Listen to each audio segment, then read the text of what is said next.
Então, pessoal, vamos começar, né? Então, o pastor Hugo já falou sobre o Watchman Nee, então não vou falar nada sobre a biografia dele, né? Vocês sabem, é um cristão chinês, se converteu no início do século XX e que teve um ministério muito importante, né? Durante muitos anos, acabou sendo preso depois da Revolução Popular da China, né? De 1949, e morreu na prisão em 72, né? Então, um homem que tem um testemunho, né? Muito poderoso de dedicação ao evangelho, né? E deixou também uma obra, né? No caso desse livro, mas a gente já falou sobre isso, né? O pastor Hugo falou, ele não foi escrito, não foi concebido como um livro, né? Durante um treinamento para obreiros que ele deu em Funchal, os discípulos gravaram as mensagens, né? Registraram, né? O texto escrito e posteriormente fizeram uma edição e publicaram como livro, né? Então, por isso que quando você vai lendo, você vai perceber que tem algumas, você percebe que não foi feito como livro, né? Quando você o lê. Então, sobre a segunda parte trata de autoridade delegada, né? A primeira parte, o pastor Hugo trouxe, foi sobre autoridade e submissão, né? E traz os conceitos básicos do tema. Que conceitos são esses? O que é autoridade, o que é obediência, o que é submissão, o que é rebeldia, como é que começa a rebeldia, quais são os efeitos nocivos da rebeldia, né? Como é que Deus estabelece a ordem no universo, como é que as hierarquias funcionam, né? E ele traz exemplos na Bíblia de obediência e exemplo de desobediência.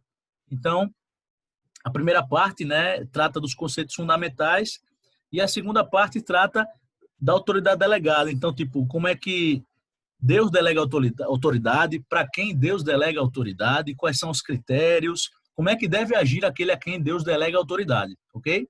Então, essa é a segunda parte, né, que a gente vai ver hoje. Então, amados, o livro ele tem 270 páginas aproximadamente, né, um pouco menos que isso.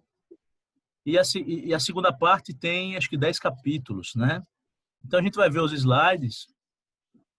Foi o que eu fiz. Eu trouxe capítulo a capítulo, né, os pontos importantes, e pulei alguns capítulos também, porque ele se repete bastante, né? Tem capítulos em que ele traz as mesmas coisas que ele falou antes. Na primeira parte é assim também. A primeira parte é mais do que a segunda.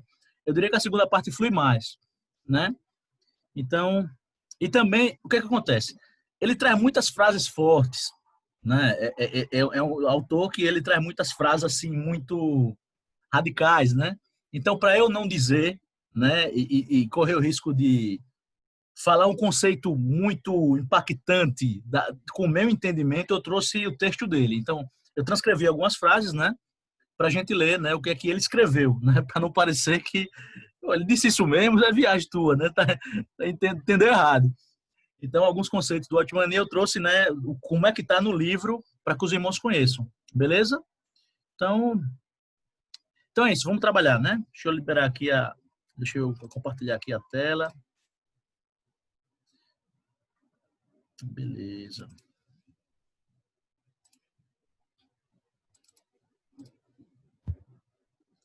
Então, pessoal, hoje é dia 12, né?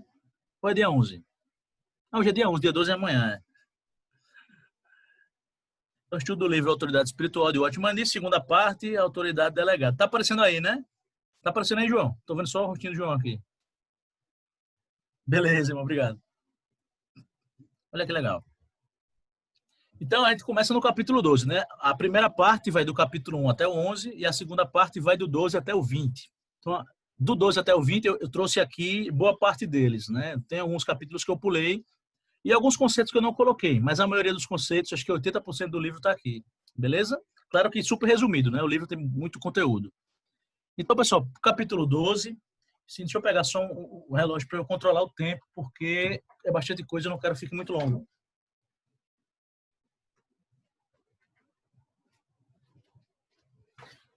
Ficamos com 20 slides, pessoal. Ou foram 22 slides. Eu fiquei até 3 da manhã fazendo. Eu fui dormir 3h10. Mas foi bacana. É bom porque assim eu li o livro inteiro, né? Eu tinha lido a primeira parte com a Melina antes de começar o estudo lá na igreja. E depois eu tinha dado uma parada. Aí agora eu peguei a segunda parte e pude ler o livro inteiro, né? Então, vamos trabalhar. Ó, capítulo 12. Aqueles a quem Deus delega autoridade, né? Essa segunda parte, pessoal, ela dá uma ênfase especial a Moisés. Moisés é uma referência muito importante, né, como um dos principais líderes do Antigo Testamento, né, o grande profeta. que recebeu a lei de Deus, né, que capitaneou a saída de Israel, né, do Egito e o período do deserto até chegar em Canaã, né, embora não tenha entrado em Canaã. Então, muito do que ele vai ensinar, ele tem Moisés como referência, né? Então, olha só, aqueles a quem Deus delega autoridade.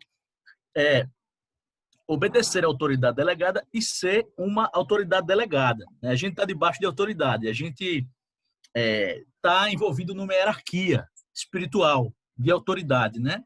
Então é preciso obedecer a autoridade e ser uma autoridade, né? Isso na parte dos líderes. E ele diz que é importante aprender a reconhecer a autoridade e procurar a quem obedecer. Então ele cita aqui, amados, o texto de Mateus capítulo 8, versículo 9, quando o centurião diz para Jesus: Senhor, eu não sou digno do que entres debaixo do meu teto. Eu sou um homem que é sujeito à autoridade, eu digo para o meu servo, vai, ele vai, digo para ele vem, né? Então,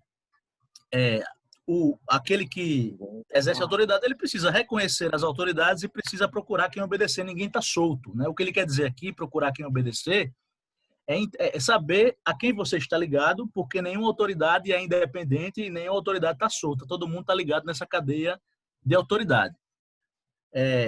As autoridades estão coordenadas, não há independência, é preciso submeter-se à autoridade delegada por Deus. Então, é um princípio muito importante.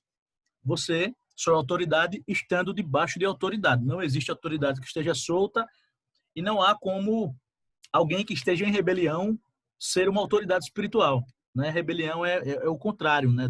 É um dos principais problemas, né? Então, como ele coloca aqui, ó, isso aqui são tópicos baseados no que ele escreveu, mas eu tenho alguns momentos que eu vou transcrever de fato, que a gente vai ler de fato o que o livro diz, né?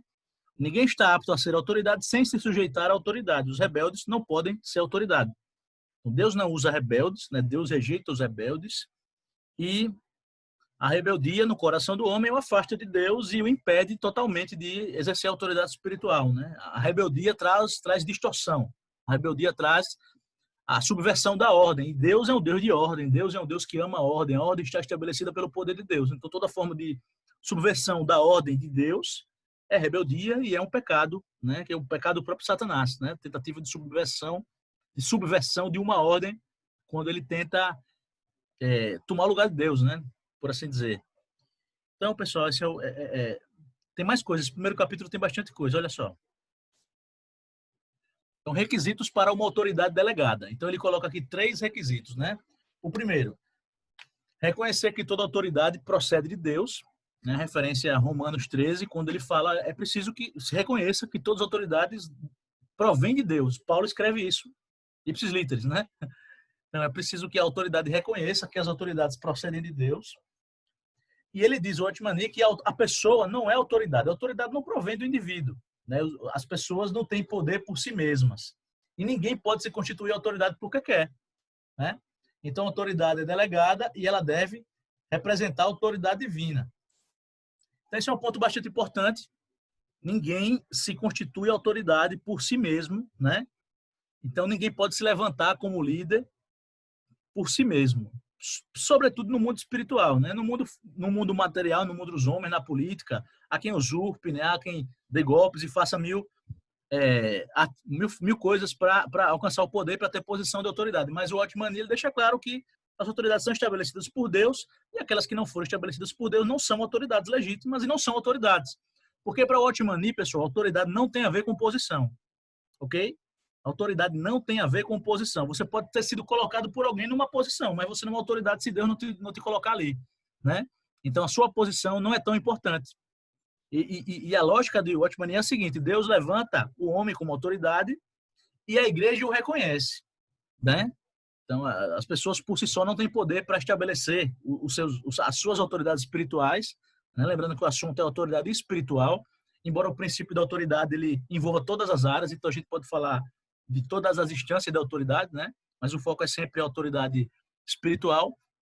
E o Otmani coloca isso, né?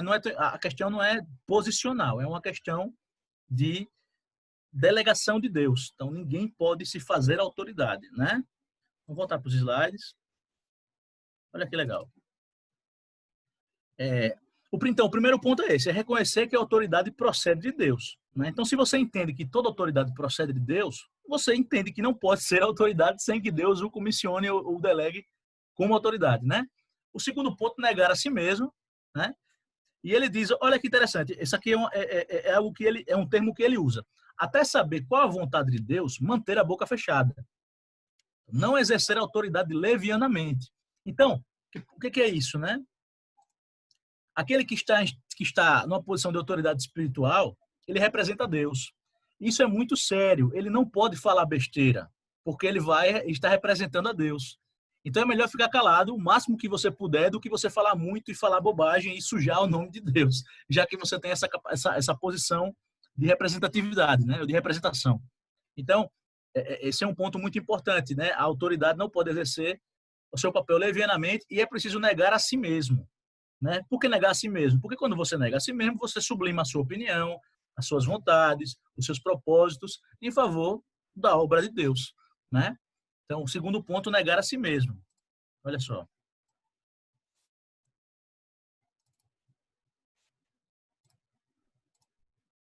Então, ser totalmente quebrantado.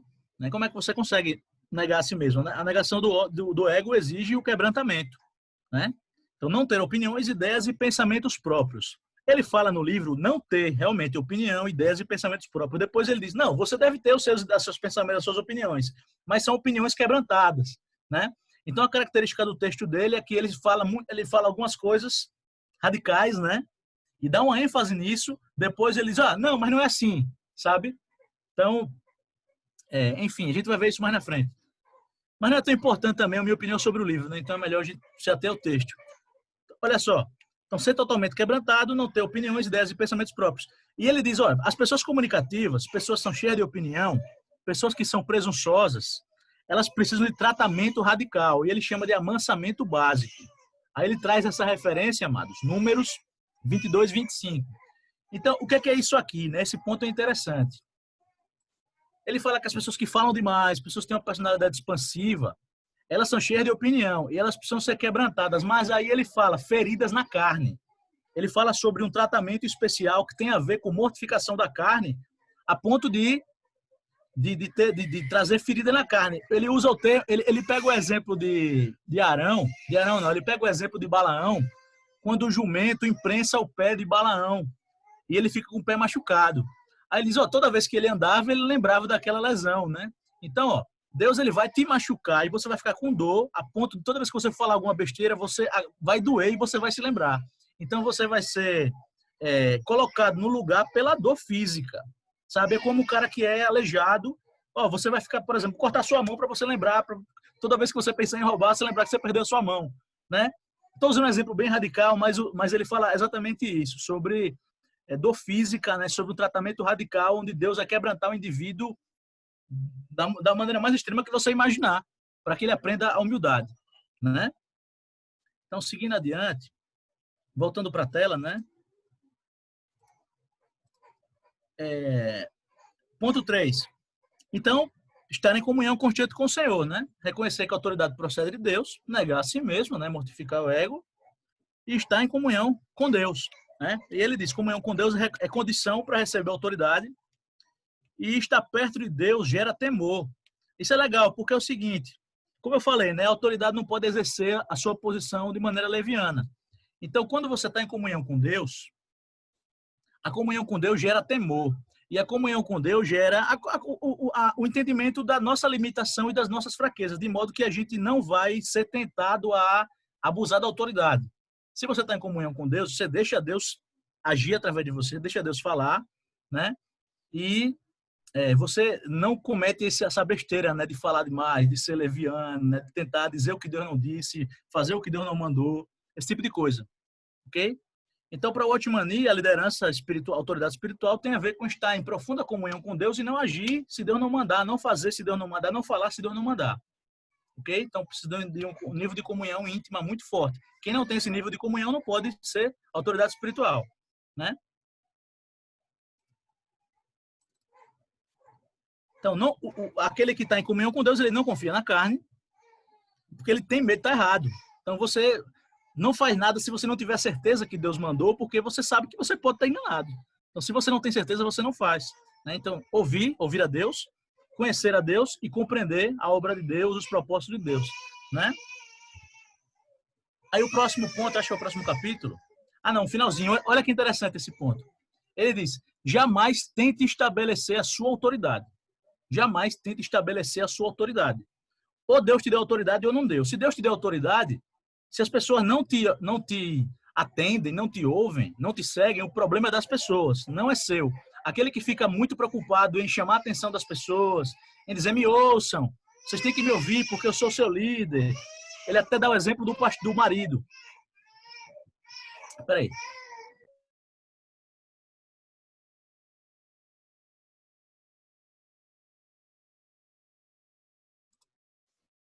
Ele dá o exemplo do marido. Ele diz, olha, eu fico muito triste quando o marido diz para a esposa, você tem que me ouvir porque eu sou seu marido.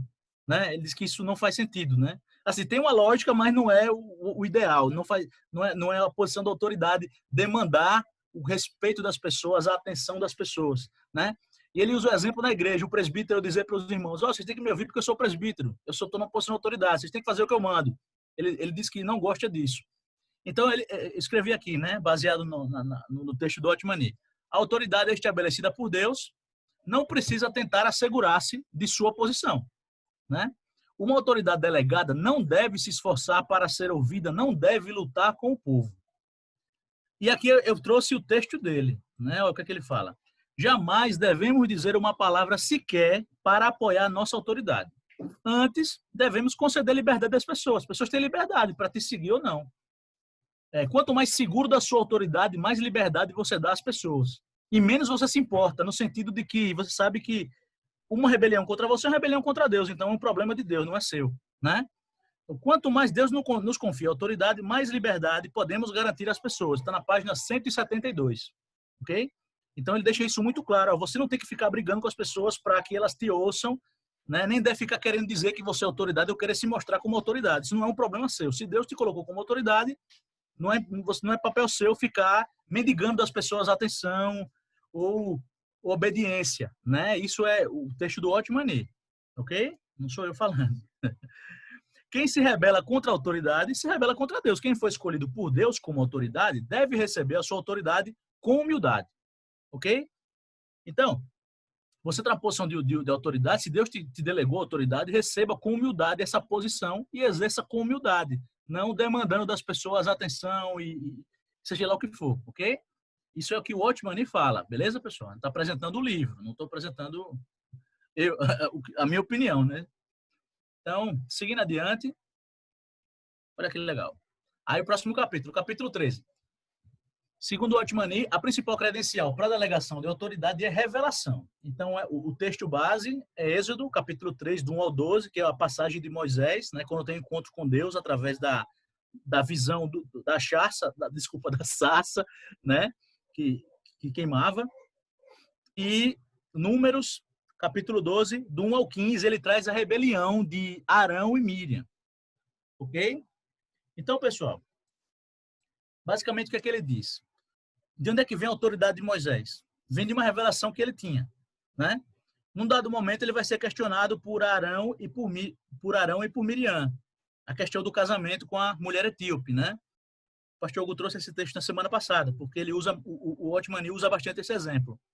E a partir desse ponto, o Otmani diz, olha, o critério, a gente sabe que a autoridade de Moisés era absoluta naquele momento, assim, absoluto que eu digo, era superior dos irmãos, porque ele tinha revelação de Deus. Deus se revelou para ele e Deus se revelava para ele. E Deus mesmo diz, olha, ele diz para os dois irmãos, né, para Arão e para Miriam, se tiver algum profeta no meio de vocês, eu falo com eles por sonhos, né, por visão. Mas com Moisés eu falo diariamente, eu falo face a face, né? Então, o critério que o Otmani diz para autoridade é a revelação, né? Você é autoridade, como é que a gente sabe que você é autoridade? Como é que você sabe que é autoridade? Porque Deus se revelou para você, né? Então, se você não tem revelação, você não é autoridade espiritual. Ele deixa isso muito claro, ok? Então, é assim que funciona, na lógica do livro, né? Que ele vai desenvolvendo esse ponto capítulo a capítulo. Então ele traz, né, o capítulo 3, a questão de Deus comissionando Moisés para ser o libertador do povo, né, para ser o líder do povo, e traz esse exemplo da rebelião dos dois irmãos. E aí, o que eu coloquei aqui, né? Deus estabelece como autoridade aqueles que se encontram face a face com ele. Estabelecer autoridade é algo que se encontra sob o domínio de Deus. Ou seja, compete a Deus estabelecer ou não, e não é algo que interessa ao homem, no sentido de que o homem não intervém nisso, né? Não tem a ver com algo que o homem faça ou que o homem queira. Deus estabelece a autoridade do jeito que ele quer, e a questão da atribuição da autoridade está sob o domínio de Deus, né? E aí, ó, eu trouxe uma frase do livro. O valor de um homem, olha só, o valor de um homem diante de Deus não se decide pelo julgamento dos outros ou do próprio homem. Ele é medido pela revelação que recebe de Deus. Então, o tamanho de um homem diante de Deus, o valor de um homem, é medido pelo nível de revelação que ele recebe. Aquele que tem mais revelação é um cara maior diante de Deus. É isso que o Watchman Nee escreve. Ou é um cara que tem mais valor, né? Já que o nível de valor é medido pelo nível de revelação. E a autoridade é estabelecida a quem Deus concede revelação, ok? Essa fala tá na página, essa frase está na página 182. Então, a autoridade é estabelecida por Deus a quem ele concede revelação, né? Sem revelação não tem líder espiritual, ok? Não tem autoridade espiritual, né? Pode até ter líder, mas não tem quem exerça autoridade legítima, porque o que legitima a autoridade é a revelação de Deus. E Deus mostra isso a partir dessa passagem, né? Desculpa, o Watchman Nee mostra isso a partir dessa passagem. E continuando,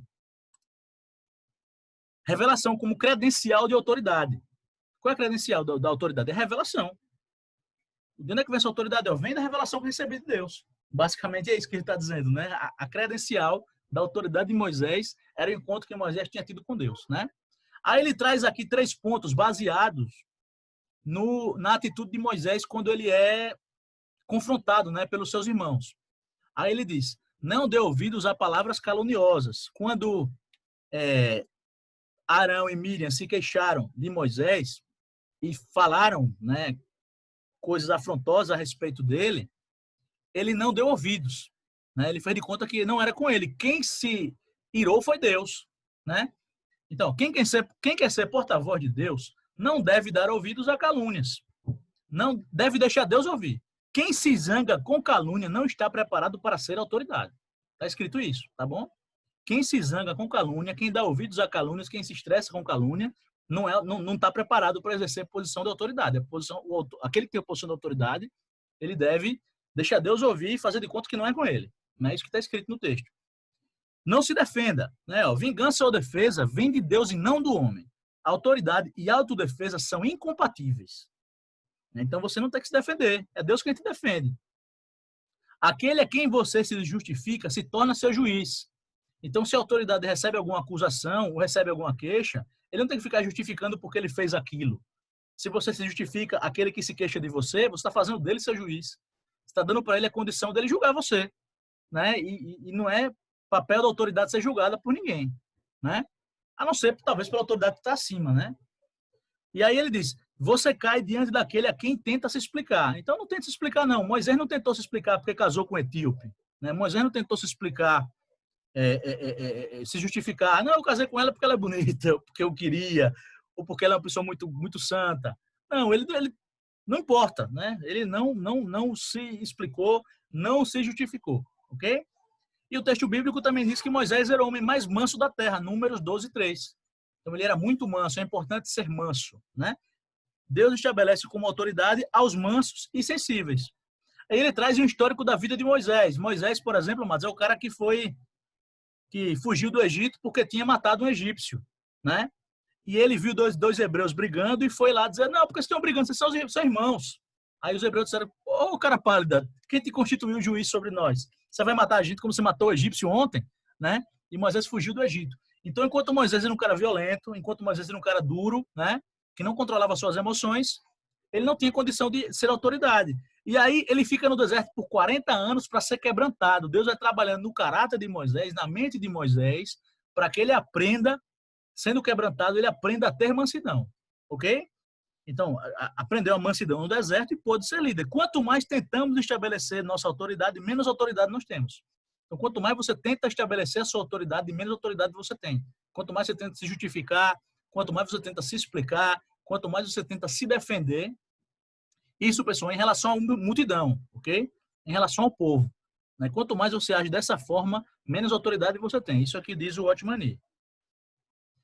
E aí, ele diz que não deve ter nenhum sentimento pessoal. Então, ele traz o exemplo, mais uma vez, né, de Moisés diante da rebelião de Arão e Miriam, porque é o seguinte, ó, quando Deus tratou com Moisés, com Arão e Miriam, Moisés ficou calado. Moisés não se aproveitou desse momento para colocar mais lenha na fogueira. Moisés não se aproveitou desse momento para se vingar, né? Porque para Moisés não era uma questão pessoal, ok? E aí, quando Miriam fica leprosa e Arão pede para que Moisés rogue por ela, Moisés não diz, não, é problema teu, né? Está pagando pelo preço da sua rebeldia. Não, Moisés, ele se coloca como líder, né, na posição daquele que intercede pelo povo. Então, não importa o sentimento pessoal, não importa se Moisés queria ou não, né, interceder pelos seus irmãos, era o que ele tinha que fazer, ok? Então, a autoridade espiritual, quando está lidando com questões que envolvem a sua liderança, que envolvem o povo, ele não se deixa levar por sentimentos pessoais. Ele tem que ser, já que ele negocia mesmo, já que ele tem íntima comunhão com Deus, né? Já que então ele age de acordo com o que Deus quer, ok? Deus age através dele, então não importa o seu sentimento, a sua ideia ou o que você queira fazer, ok? Nesse sentido aqui, Moisés, né, ou a autoridade espiritual, ela não se deixa levar por inclinações pessoais, ok? Vou voltar para a tela. Então, ó, Deus defende os seus servos para defender sua própria autoridade. Por que vocês falaram contra meu servo Moisés, né? É um exemplo que o Watchman dá, porque quando ele é confrontado, eles falam de Moisés, Deus não diz assim, por que vocês estão falando de Moisés? Deus fala, por que vocês estão falando do meu servo? Então, uma vez que Moisés é servo de Deus, Deus vai defender Moisés porque Moisés é servo dele, né?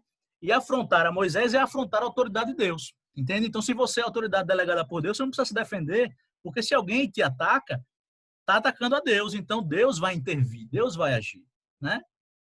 E ele dá uma ênfase nisso, ok, pessoal? Ó, tem uma ênfase muito grande do Watchman na segunda parte inteira, nesse ponto que você não deve forçar a sua autoridade, não deve tentar estabelecer sua autoridade, nem deve se defender, porque tudo é a cargo de Deus, ok? Tudo é muito espiritual, pessoal, beleza? Não é questão emocional, não é questão das pessoas, é uma guerra espiritual e é questão que se resolve no mundo espiritual. É por isso que é Deus quem age, então ele dá uma ênfase nisso. Isso é uma das coisas que ele repete bastante nos capítulos, ok? Ser rejeitado pelas pessoas é assunto sem importância. Moisés não se importava de ser rejeitado. Então, nós não devemos nos importar se formos rejeitados enquanto autoridades. Porque você ser rejeitado enquanto autoridade, a pessoa está rejeitando ao próprio Deus. Não é você. Então, não é pessoal. Não se importe. E ele diz isso. Para Moisés, ser rejeitado era assunto sem importância. Beleza? Se você negou seu ego, você não se importa de ser rejeitado. Beleza? Moisés não se envigou de Arão e de Miriam e rogou em favor de sua irmã, né? Próximo capítulo. Capítulo 14. Olha só, isso aqui é muito, muito bacana. O caráter da autoridade delegada, benevolência. Então, ele traz aqui, no capítulo 16 de Números, uma passagem muito importante que traz uma rebelião de um grupo contra a autoridade de Moisés, né? A gente viu no capítulo anterior a rebelião de Miriam e de Arão, mas aqui a gente tem a rebelião de um grupo, né? Corá, que era um levita, e Datã e Abirão, que eram da tribo de Ruben, Ruben. E eles se levantaram contra a autoridade de Moisés, de fato, né? Incitaram o povo, juntaram 250 levitas e juntaram o povo contra Moisés e contra Arão. E aí, o que o Watchman coloca, né? Ele vai mostrar o caráter benevolente de Moisés. A primeira reação dele, quando estoura aquela rebelião, é se prostrar com o rosto em terra.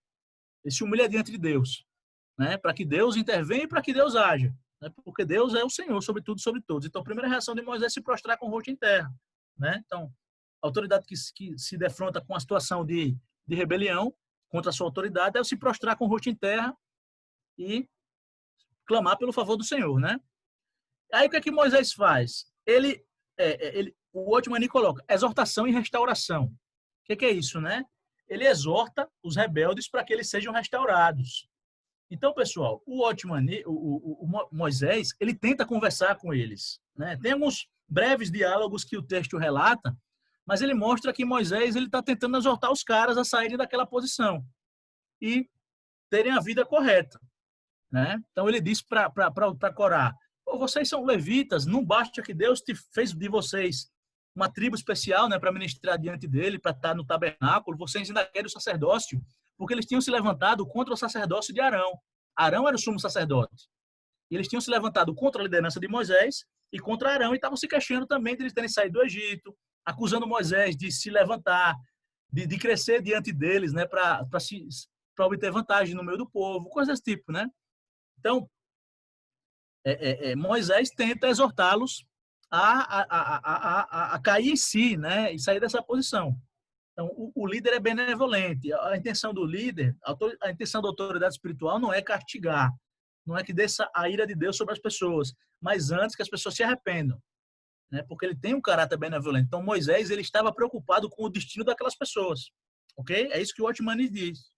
Por que ele os exorta para que eles sejam restaurados? Porque ele não queria que eles fossem destruídos, ele queria que eles fossem restaurados, né? Porque ele se importava com eles. É isso que diz o texto. E aí, ó, ele estava preocupado com eles. Isso é um exemplo, uma expressão de mansidão. A benevolência, ela não tem a ver necessariamente com autoridade, ela tem a ver com caráter manso. E a mansidão é uma condição para a autoridade. É isso que o Watchman fala, né?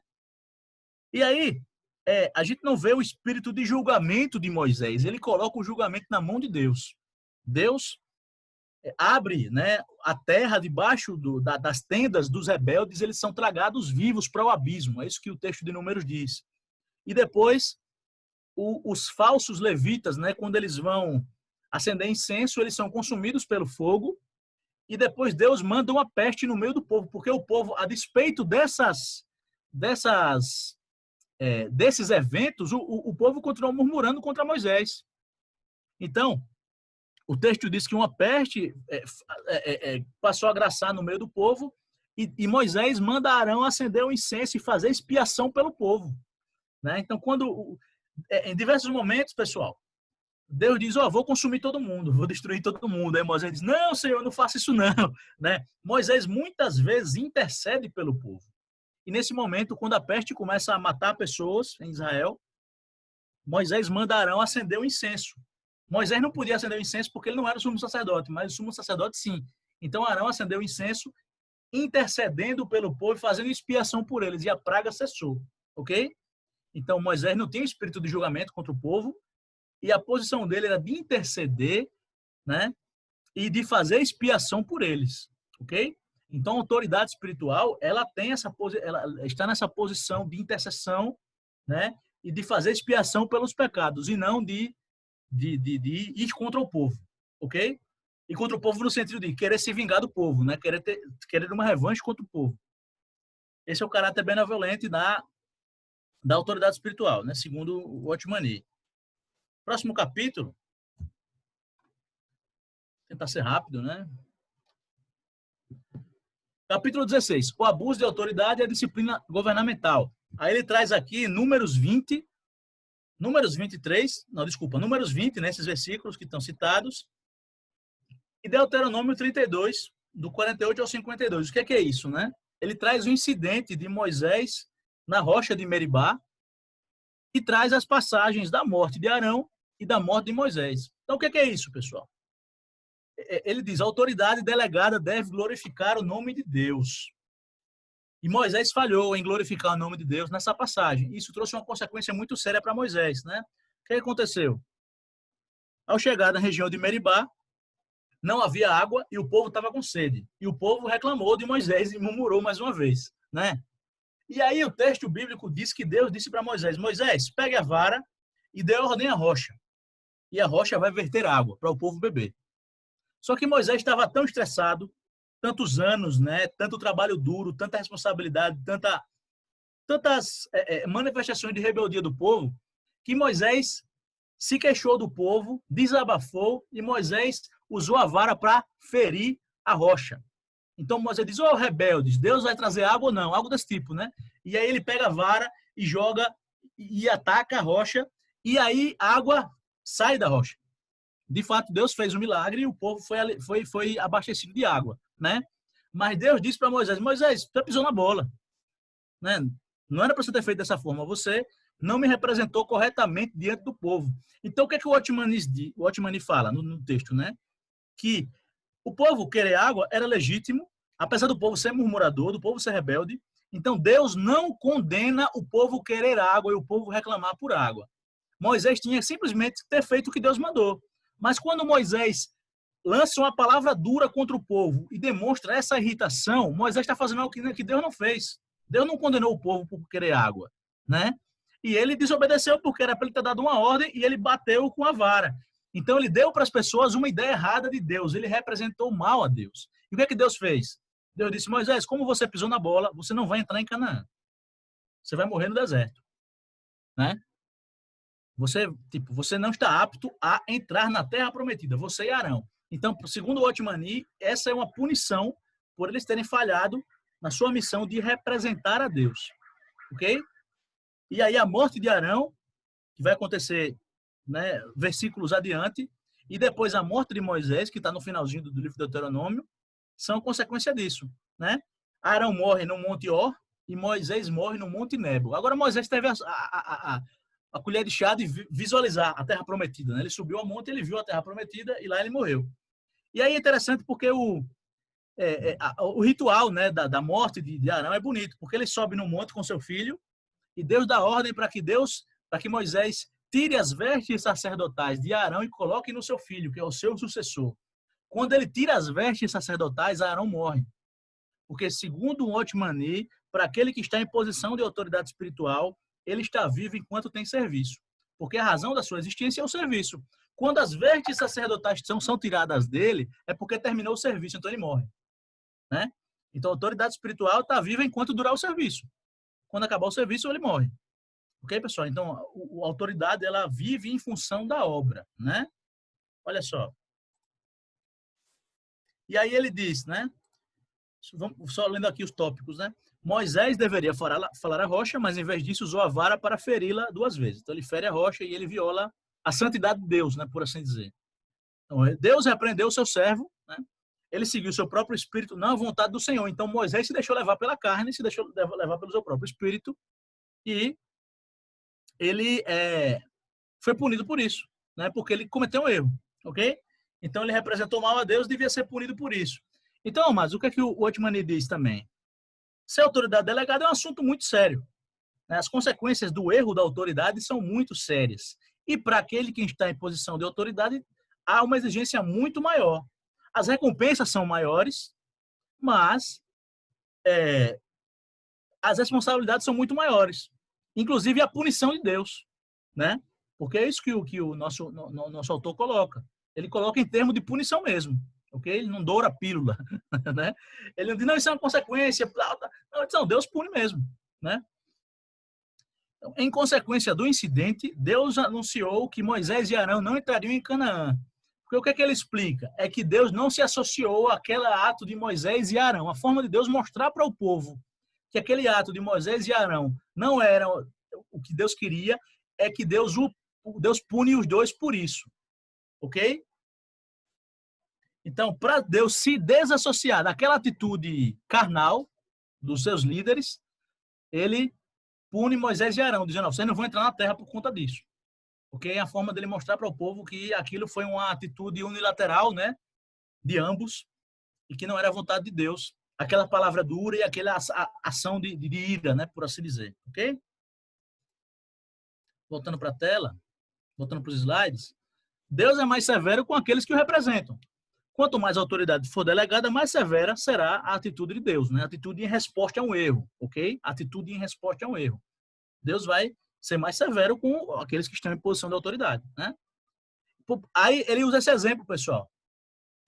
O povo foi rebelde pra caramba, né? Mas Deus continuou sendo compassivo com o povo. Mas Moisés comete uma única falha e ele não pode entrar na Terra Prometida. Por quê? Porque ele era o líder. Ok? É isso que o Otmani diz. O Otmani fala. Ó, com o povo Deus tem um pavio maior, né? Com o líder não. Então Moisés errou uma vez só. Isso foi o bastante para ele não entrar na terra prometida. Nem ele, nem Arão. Ok? Moisés e Arão se humilharam debaixo da mão de Deus. Tá aqui, mãe de Deus. Por conta disso, eu perderia a minha entrada na terra prometida. Moisés e Arão se humilharam debaixo da mão de Deus. Eles aceitaram a punição, ok? Eles ficam calados, eles aceitam o seu destino. Foi o que eu coloquei aqui, beleza? Aceitaram o seu destino. Isso é você escrevendo 2 da manhã, 2:30 da manhã. A vida de quem serve a Deus acaba quando acaba o serviço. A vida é mantida pelo serviço, aquilo que eu tinha falado no início. Beleza? Não existe mãe de Deus, ok? Autoridades delegadas não devem errar. Está escrito assim, autoridades delegadas não devem errar. Não temos autoridade em nós mesmos e a carne não pode ter lugar.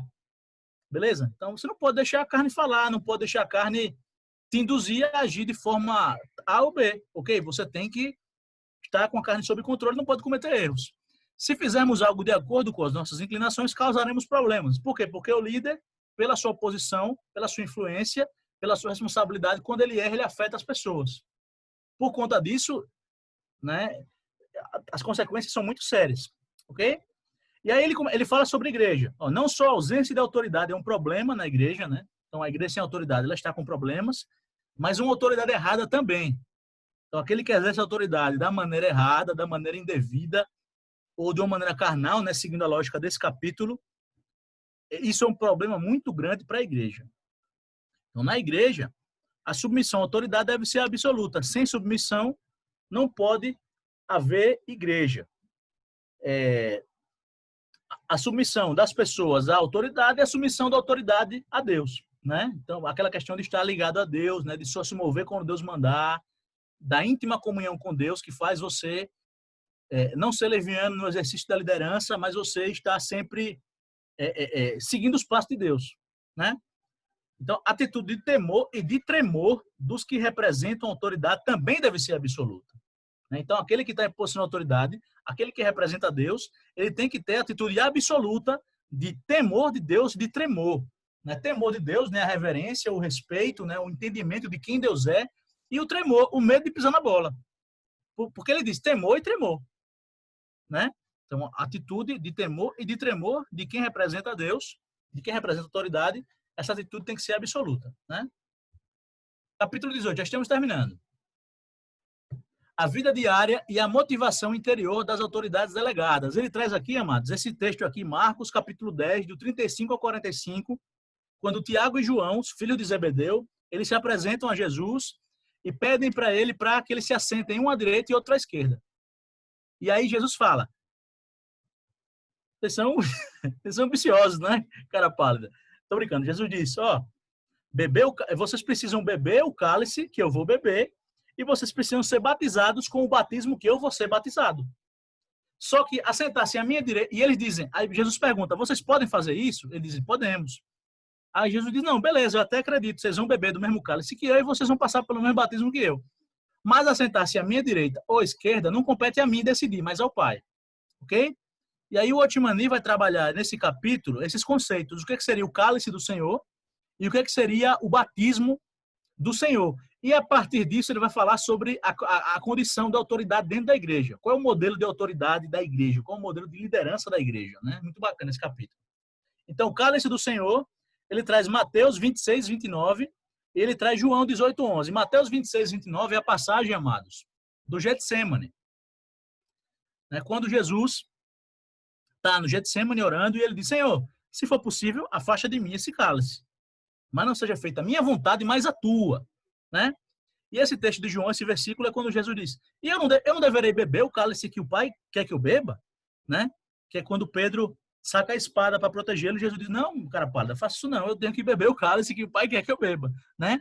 Então, o que é que o Otmani diz? Que o cálice é a obediência absoluta e irrestrita à vontade de Deus.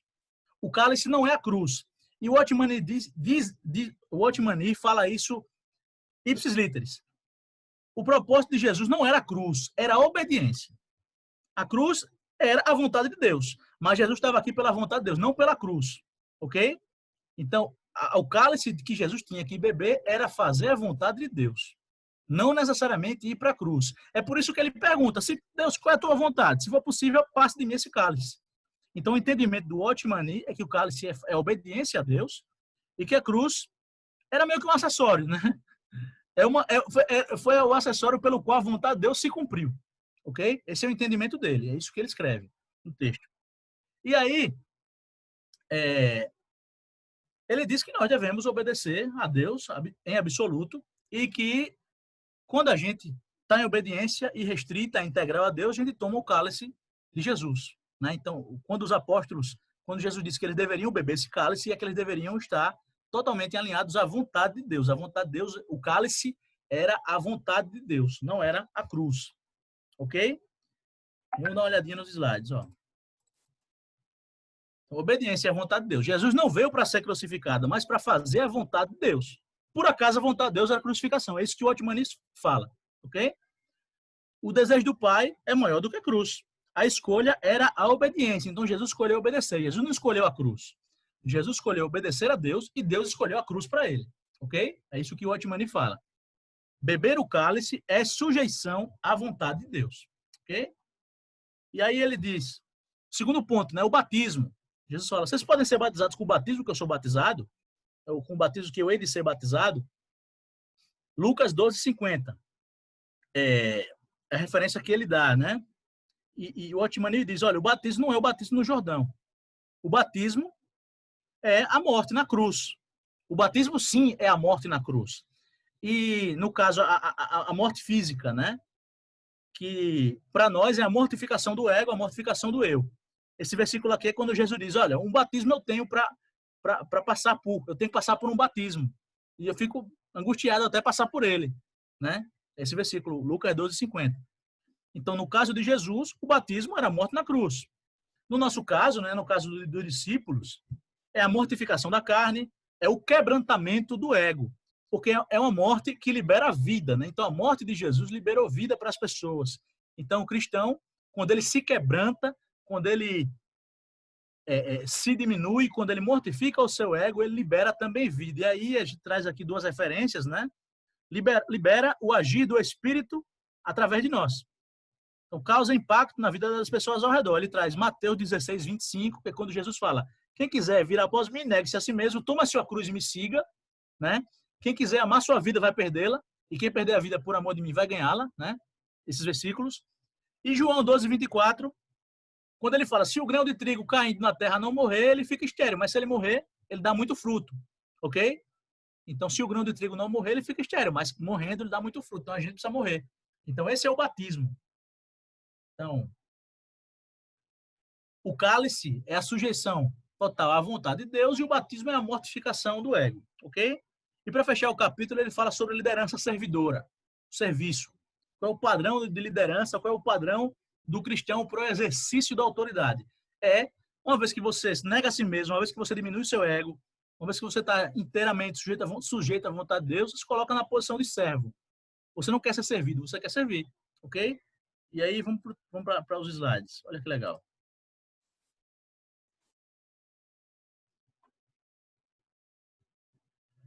Autoridade não é mandar, mas servir humildemente. Mateus 20:25-26, que é quando Jesus diz, olha, entre os gentios, aqueles que exercem autoridade são chamados de grandes.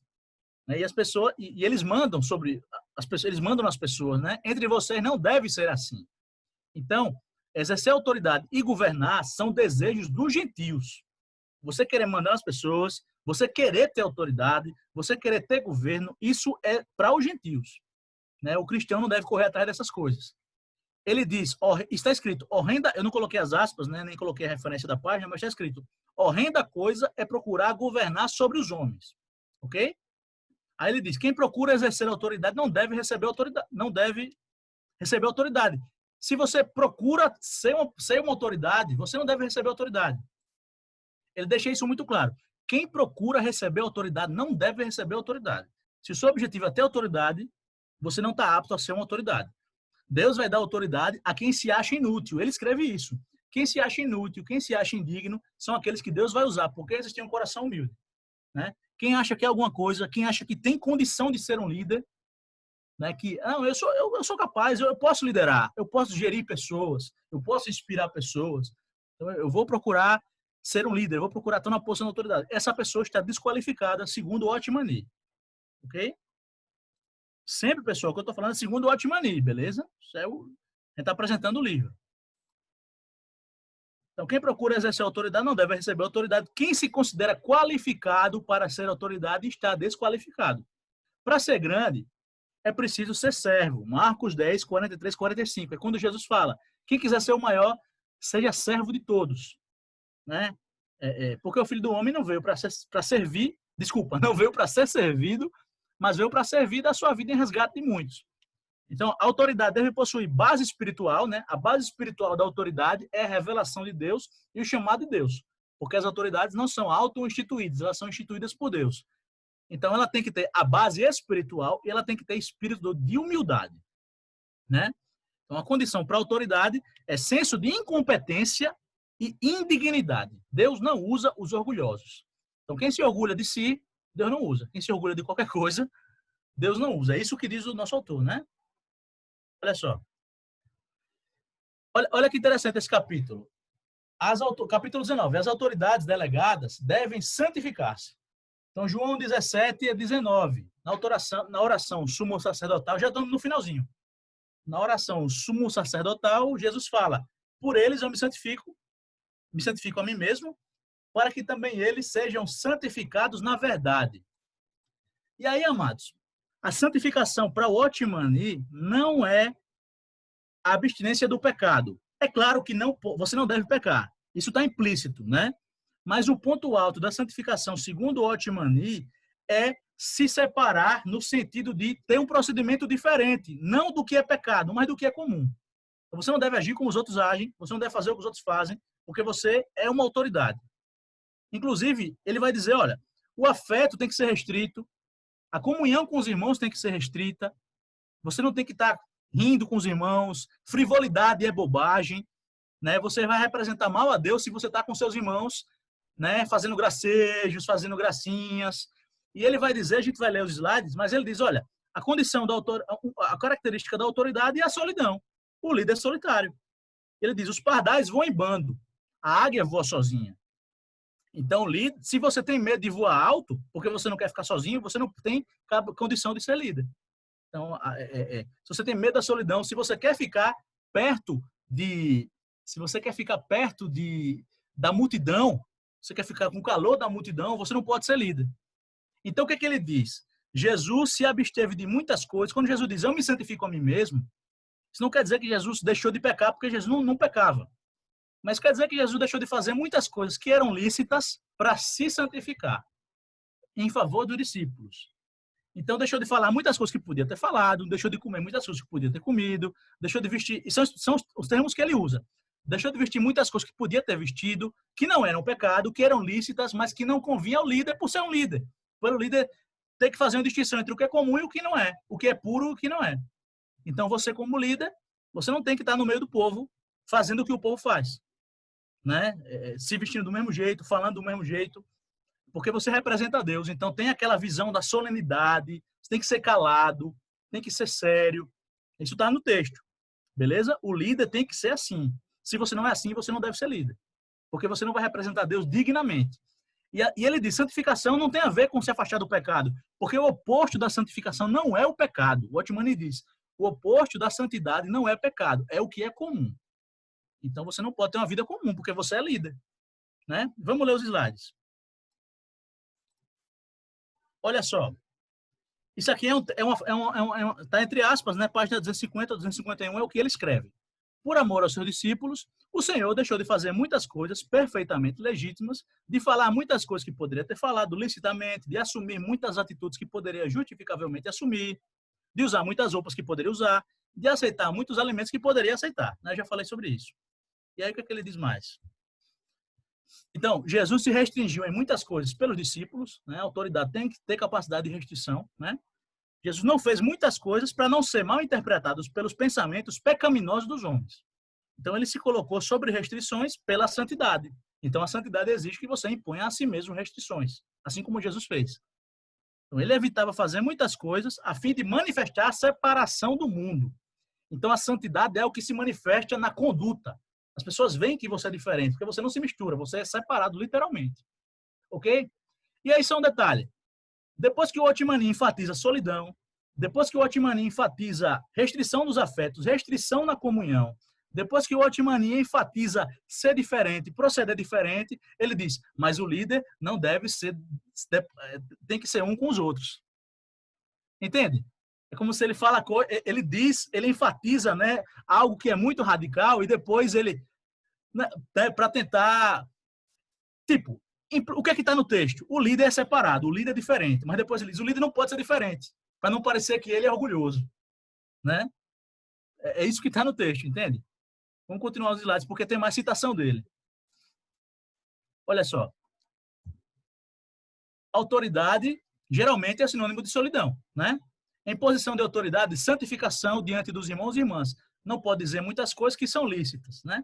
Até mesmo a comunhão com os irmãos deve ter limite, não ser descuidado, não ser frívolo, né? Então, o Arnold Schwarzenegger, no terceiro filme do Exterminador, no caso, o Exterminador, né, quando ele diz a frivolidade é salutar, né? Não, está desqualificado. A frivolidade não é salutar para a autoridade, ok? Antes, aqui a citação dele. Antes, devemos perder nossa liberdade e ficar sozinhos. A solidão é a marca da autoridade. Não é opção, é a marca, ok?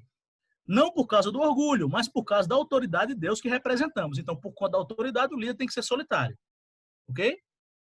Não está envolvida a questão do pecado, mas a santificação. O oposto à santificação é o que é comum, não é o pecado, né? A autoridade exige restrição, exige santificar-se. Aí ele diz, né, pardais voam em bandos, águias voam sozinhas. Quem apenas voa abaixo, com medo da solidão das alturas, não é capaz de ser autoridade. Outros podem fazer, ele escreve isso, página 253. Outros podem fazer, mas você não pode. Outros podem falar, mas você não pode. Você deve obedecer ao Espírito do Senhor conforme ele lhe instrui no íntimo. Este é o preço da autoridade. Sem nos santificarmos como o Senhor, não podemos assumir posições de autoridade. Aí, olha só que interessante, esse é o final do capítulo. Estar em posição de autoridade exige restrição nas afeições. O que é isso? Ele pega o exemplo de Arão, quando Arão tinha 4 filhos, né, que também estavam no ministério sacerdotal. 2 dos seus filhos, Nadab e Abiú, foram oferecer a Deus fogo estranho e eles foram consumidos e morreram. Eles fizeram algo que não devia, fizeram algo errado e morreram. E aí, Moisés ordenou que os corpos fossem retirados do arraial. Arão não podia chorar pelos filhos.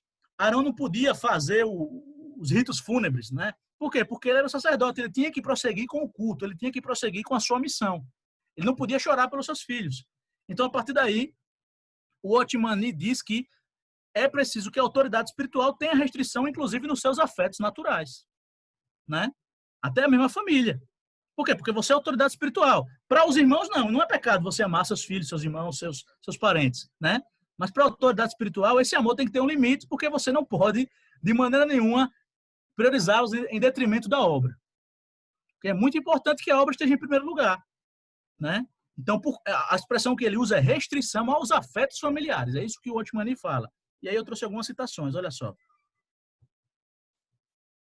Então, Levítico 10, do 1 ao 7, a condição de Arão frente ao dever do sacerdócio e o lamento pela morte dos filhos. Esse dilema de Arão, né, o Otimani responde dizendo, Arão era líder, então ele tinha que se manter no cumprimento do seu dever e não devia nem chorar pelos filhos. Chorar pelos filhos era fraqueza aqui para o líder. Se ele chorasse pelos filhos, ele estava desqualificado. É isso que o Otimani diz, isso que está nas entrelinhas do texto, né? Ó, até mesmo os afetos lícitos devem ser colocados sob controle. Aos que exercem a autoridade é cobrado muito mais. E aqui a gente tem uma citação. O mundo e os irmãos e irmãs comuns, os que são comuns, os que não são líderes, então ele traz a distinção. Isso está no texto em muitos momentos, tá bom? A distinção entre obreiros e leigos, tá certo? Isso está no texto em muitos momentos. A ênfase não está nisso, a ênfase é autoridade espiritual. Então, em alguns momentos, en passant, perifericamente, ele fala isso, mas a gente não vai tratar disso, claro. O mundo e os irmãos e irmãs comuns podem continuar com seus afetos familiares. Os outros podem continuar com afetos familiares, mas as autoridades delegadas por Deus devem manter a glória de Deus. Ou seja, Os outros podem continuar com afetos familiares, mas a autoridade deve manter a glória de Deus. Logo, qual é a conclusão disso? Que o afeto familiar é incompatível com a glória de Deus. Essa é a conclusão dessa frase aqui. Que está num contexto, né, que coaduna com isso aqui. Beleza? Vamos seguir adiante. Olha só, isso aqui é um texto do Otmani, tá bom? Para vocês verem que não é uma frase solta. Aqueles que servem são ungidos por Deus. Devem sacrificar os próprios afetos, negando até mesmo os legítimos. Sacrificar os próprios afetos, negando até mesmo os legítimos. Todos os que desejam manter a autoridade de Deus devem saber como se opor a seus sentimentos pessoais, como deixar de lado os mais profundos afetos para com seus parentes, amigos e amados. Então ele diz, ó, você que é autoridade espiritual, você tem que saber como deixar de lado seu afeto pelos seus amados, porque a glória de Deus é o que está em jogo, né? Aí ele diz, isso aqui é uma citação do livro, tá bom? A exigência de Deus é rigorosa. Se a pessoa não deixa de lado seus afetos pessoais, não pode servir a Deus. Aquele que é santificado é servo de Deus. Aquele que não é santificado é uma pessoa comum. Ok? Página 257. E aí, finalizando esse capítulo, Levítico 21, ele traz aqui algumas exigências que Deus faz para os sacerdotes, para mostrar que, para o sacerdócio, a exigência é diferente. Então, para a autoridade espiritual, para a liderança, há exigências que não são exigências do povo. Ok? Porque tem uma distinção entre a autoridade e o cristão comum. Beleza? Então, outros podem desfrutar de certos prazeres lícitos. Nós não. Outros podem alegrar-se, aqui está faltando R, claro. Outros podem alegrar-se com certos prazeres. Nós não. A autoridade deve saber fazer distinção entre o santo e o comum, entre o puro e o impuro. Qualquer coisa que afrouxe as rédeas da restrição deve ser evitada. Página 258. Beleza? E a autoridade fundamenta-se na santificação, né? Sem santificação não pode haver autoridade.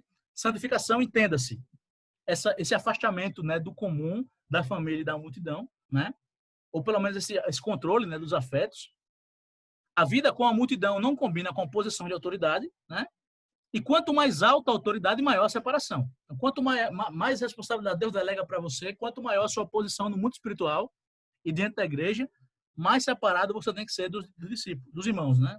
Do povo, por assim dizer, né? Capítulo 20, esse é o finalzinho. Só tem esse slide.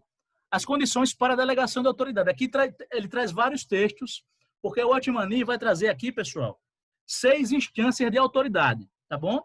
Maridos, pais, senhores, governantes, presbíteros e obreiros, né? Marido em relação à esposa, pai em relação ao filho, senhor em relação ao servo, governantes em relação ao governo, né?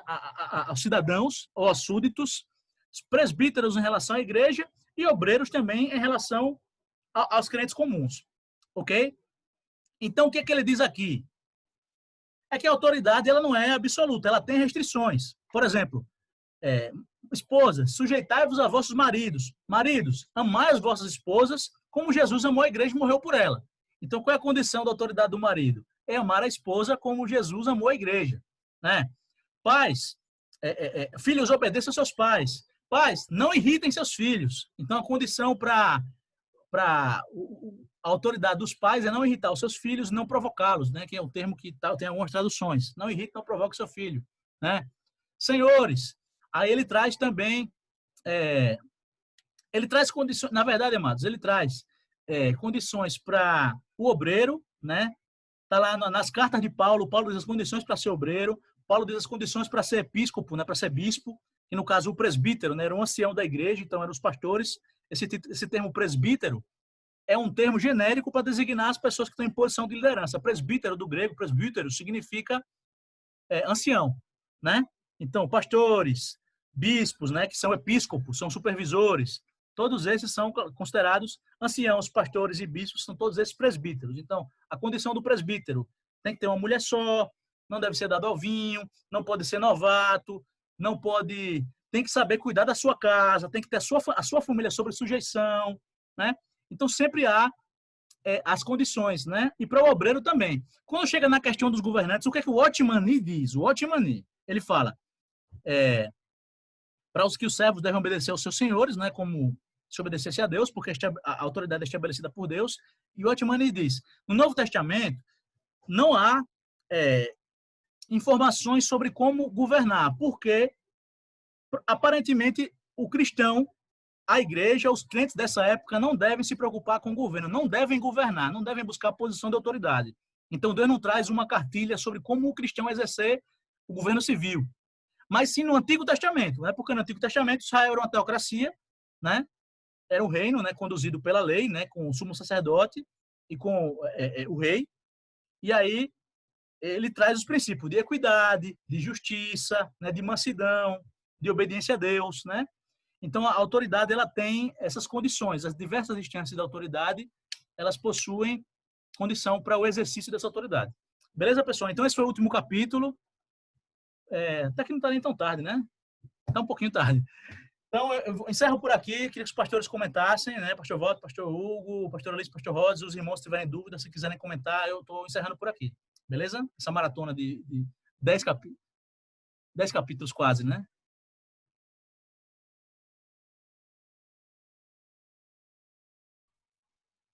Então, eu liberei agora para quem quiser falar, né? Tirar do mute e falar, beleza? Eu?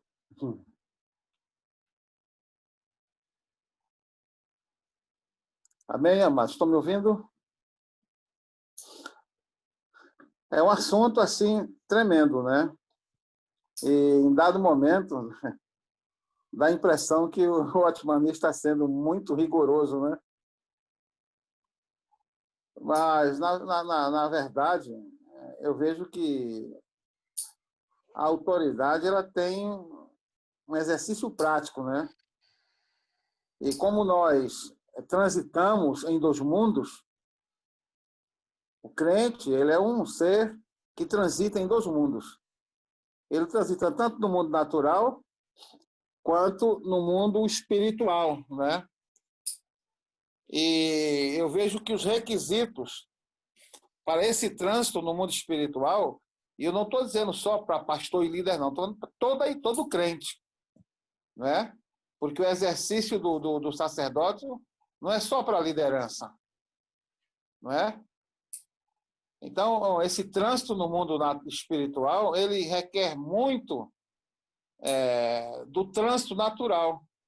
É tudo que o Watchman falou aí, se refere, né, à convivência no mundo natural, da igreja quanto entidade social, né? Agora, é importante a gente salientar que nós somos obrigados a transitar no mundo espiritual e exercer a autoridade se nós estivermos, né, no mundo espiritual para estabelecer o domínio do Senhor, não é? Lá em Lucas, capítulo 10, versículo 19, nós vemos Jesus citar duas palavras que em algumas traduções é citado como a mesma coisa. Eis aí vos dou poder para pisar serpentes e escorpiões e toda a força do inimigo, e nada vos fará dano algum. Então, exousia a autoridade, né, como nós já vimos, que é o direito de se fazer obedecer, né? E o poder, que é a habilidade e a força para exercer a autoridade.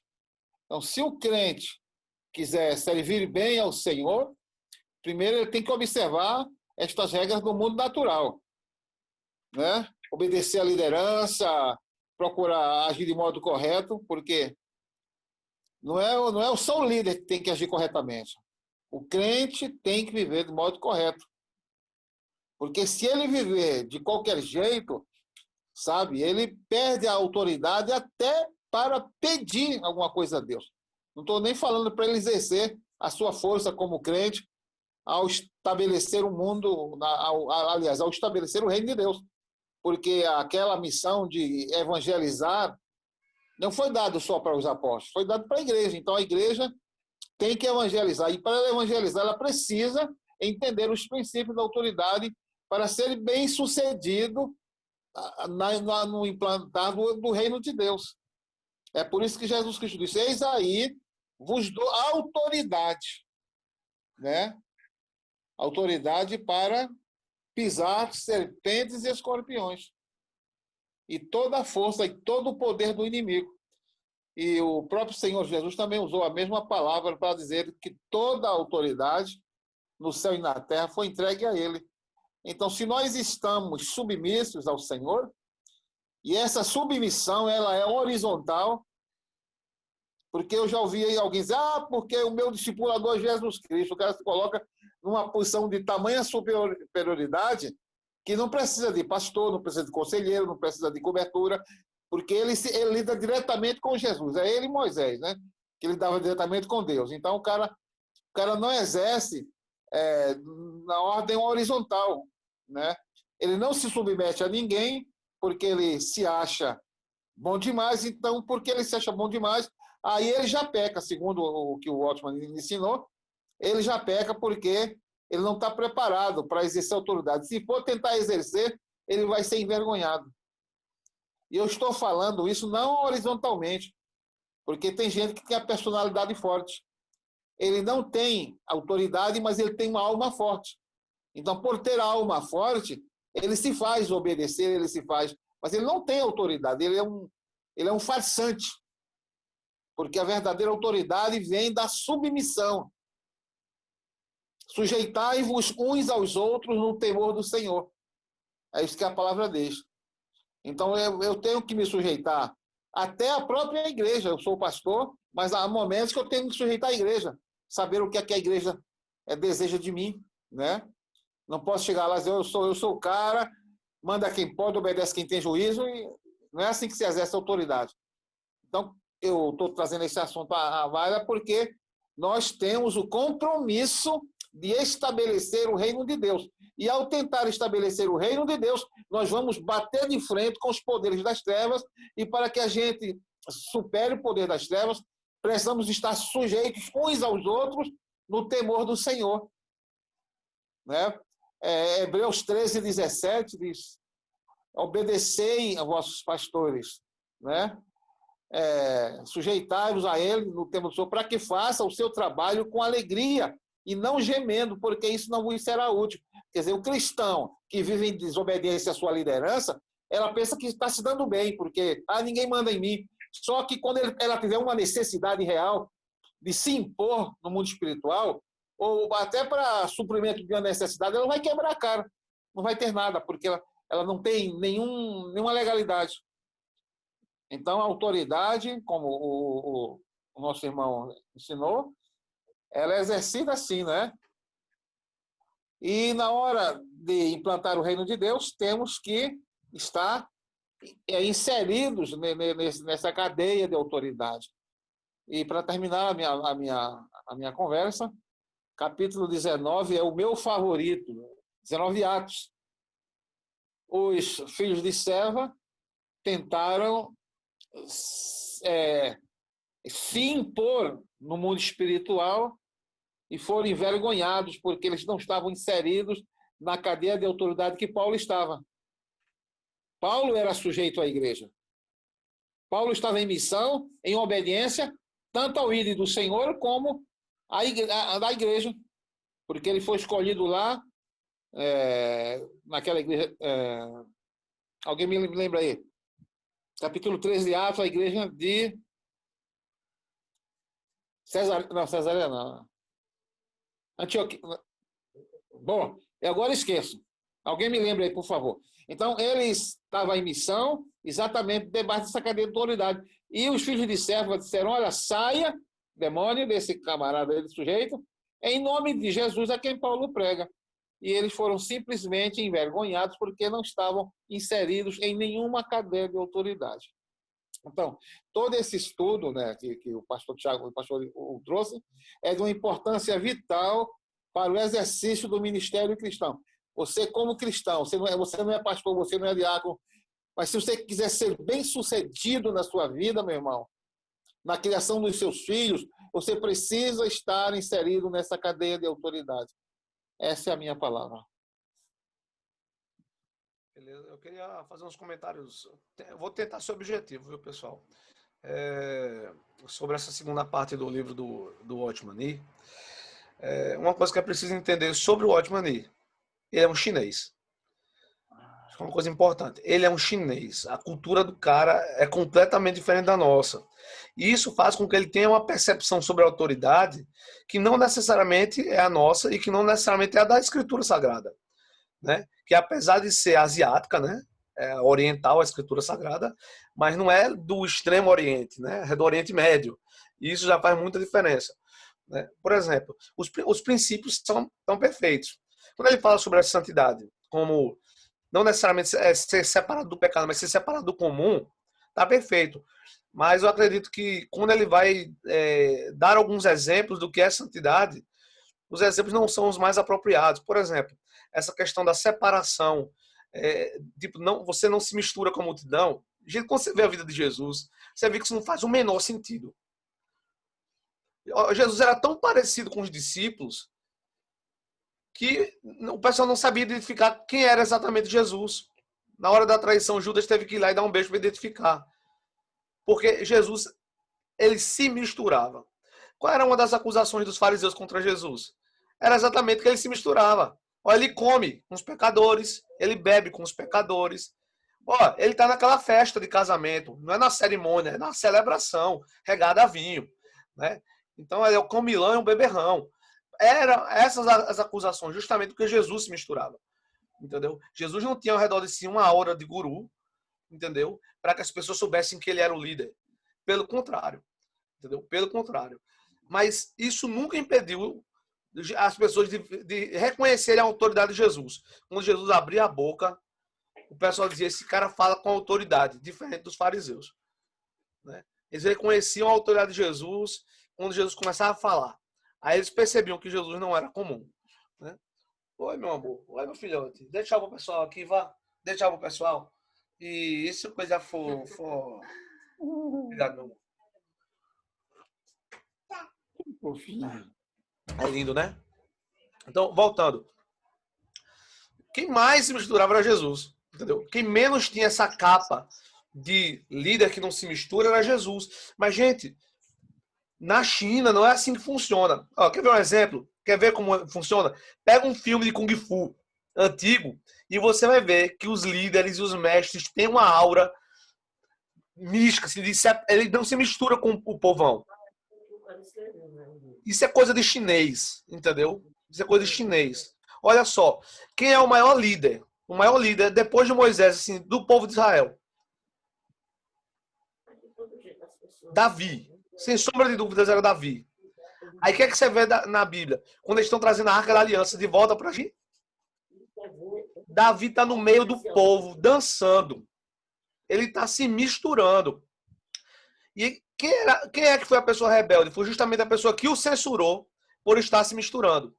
Mical disse, você aí, mostrando os calção no meio das servas, né? Começou a censurar Davi. Inclusive, pastor, ele cita esse exemplo em um dos capítulos como algo positivo, sabe? Então ele acaba trazendo exemplos conflitantes, né? Natural, né? É um autor cristão como muitos outros, né? Um livro maravilhoso. Tá tendo essas Eu acho coisas. que eu posso entender isso aí, viu? Enquanto o pastor falava sobre essa questão aí, eu me lembrei que em Provérbios há dois versículos aparentemente contraditórios. Eu não sei bem agora onde é que está, mas eu posso ver depois. Não responda ao tolo segundo a sua estutícia, para não seres achados semelhante a ele. Responda ao tolo segundo a sua estutícia, para não seres achados semelhante a ele. Então parece uma contradição, né? Mas não é. Porque se eu não me engano, é a parte A e a parte B do mesmo versículo. Então há momentos que o cara tem que dar uma de besta mesmo, sabe? Para poder o tolo não para ele não ficar igual o tolo, né? Então ele dá uma de bobo, né? Então é mais ou menos uma contradição aparente, mas que não há contradição. Eu entendi a posição do Watchman, sabe? Nesse aspecto. Quando ele fala do modo e em seguida ele muda. Morde e sopra, a pastora está dizendo, morde e sopra, né? O que eu vejo disso a gente não pode esquecer que o cara não pensa como a gente. Gente, essa questão de cultura é uma coisa muito, muito forte. Tipo, um alemão não vai pensar como um brasileiro, entendeu? Um japonês não vai pensar como um alemão. Um russo vai pensar de um jeito completamente diferente. e algumas coisas são completamente incompreensíveis de um para o outro por causa da questão da cultura. Ele era um chinês, e não é porque ele virou cristão que ele perdeu a sua raiz cultural. Para o chinês, o líder tem que ter aquela coisa. Então, isso é uma coisa da cultura chinesa. Mas quando ele vai para a Bíblia, não, tipo, não funciona. Então, esse ensinamento dele aí pode ser perfeito para a igreja chinesa.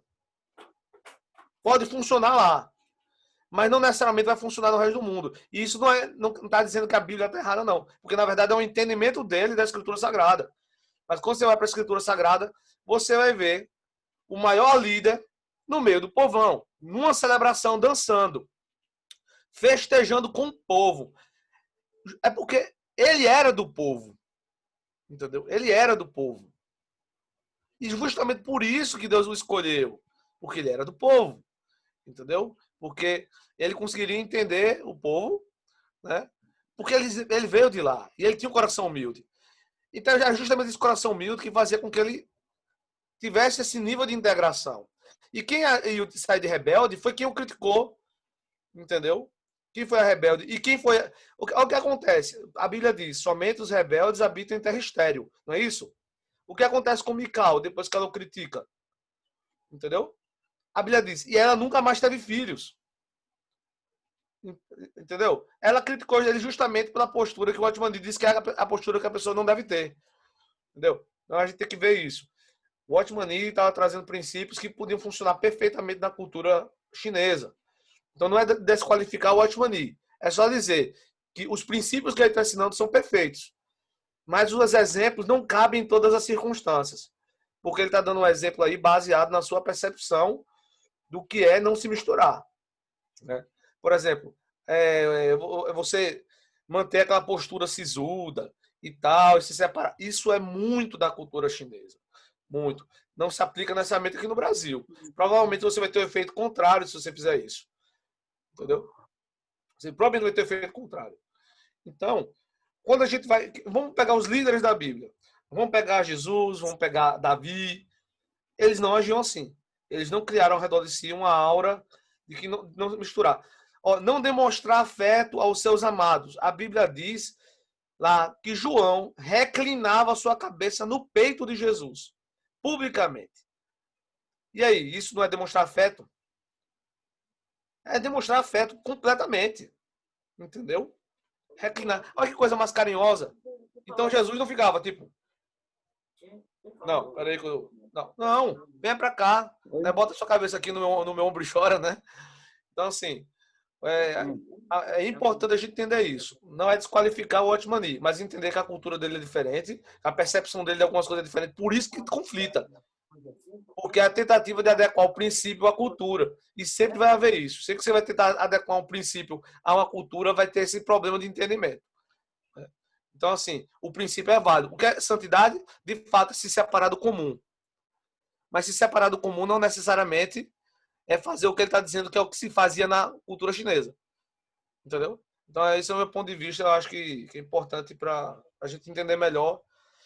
Lembrar, o cara que a gente está lendo, ele é um chinês. Gente, não é porque ele usa uma roupa ocidental na foto que ele é ocidental. Ele é chinês. Pensa como chinês. Entendeu?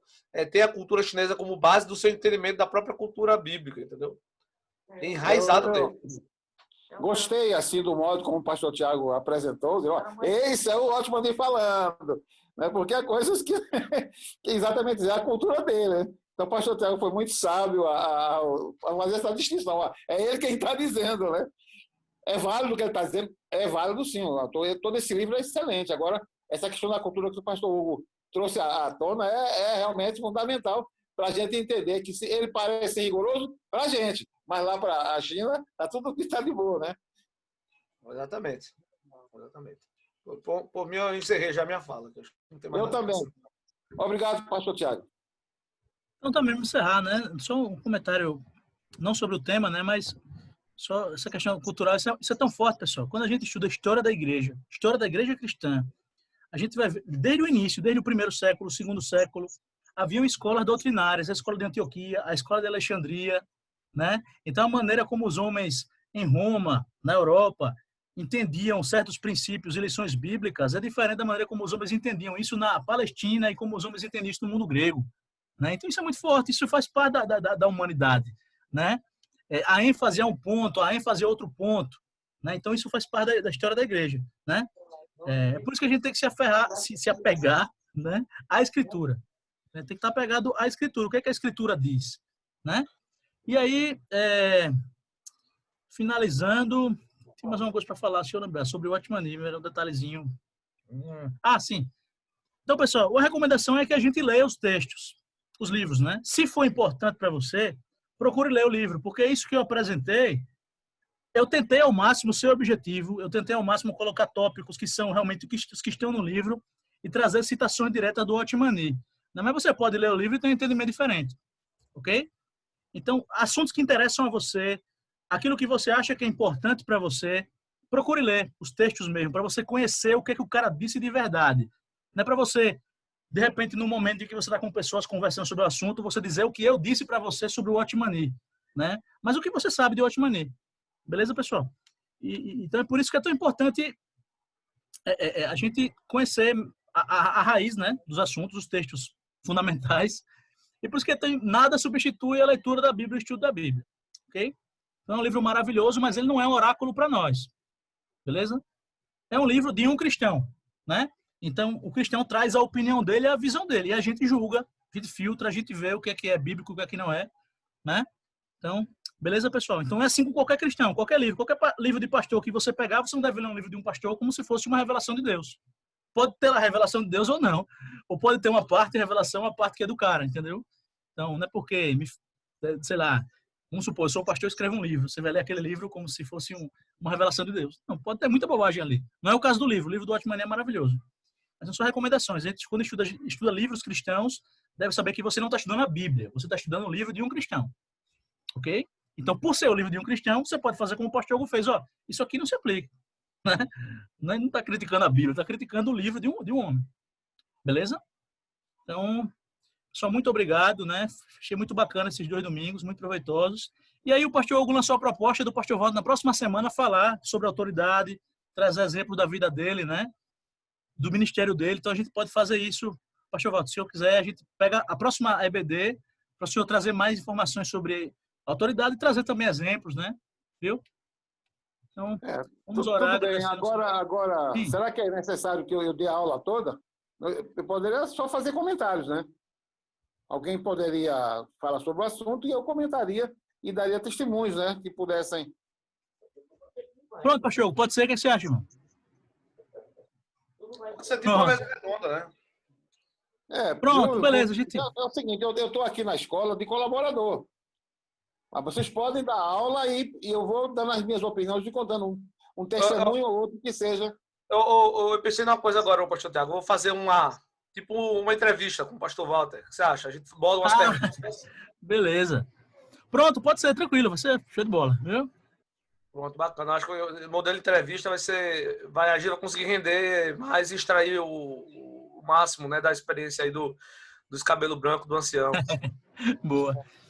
Show de bola. Então, pessoal, vamos orar, né? Encerrar. Lembrar que temos o culto hoje à noite, presencial, né? Também vai estar transmitido online para quem não puder ir. Mas se você puder ir, vai ser maravilhoso, né? O culto lá no nosso templo. Então, vamos orar agradecendo ao Senhor. Muito obrigado, Jesus, por esse estudo, Pai, dessa obra tão bacana, tão importante, Pai, que tem tanta coisa edificante para nós. Muito obrigado, Jesus. Muito obrigado por homens como o Watchmani, que ao longo dos anos, Pai, entregaram a sua vida à obra de Deus, Pai, e foram bênção para a igreja, como são bênção até hoje, Pai. Muito obrigado, Jesus. Nós te exaltamos, agradecemos pelo dia de hoje, oramos pelo culto dessa noite, seja um culto maravilhoso, que o Senhor abençoe a pregação e todos os eventos que o Senhor conduza, que seja uma noite maravilhosa. Que o Senhor abençoe muito a tua igreja e o teu povo, em nome de Jesus. Amém. Amém. Amém, amados. Valeu. Até mais tarde, né?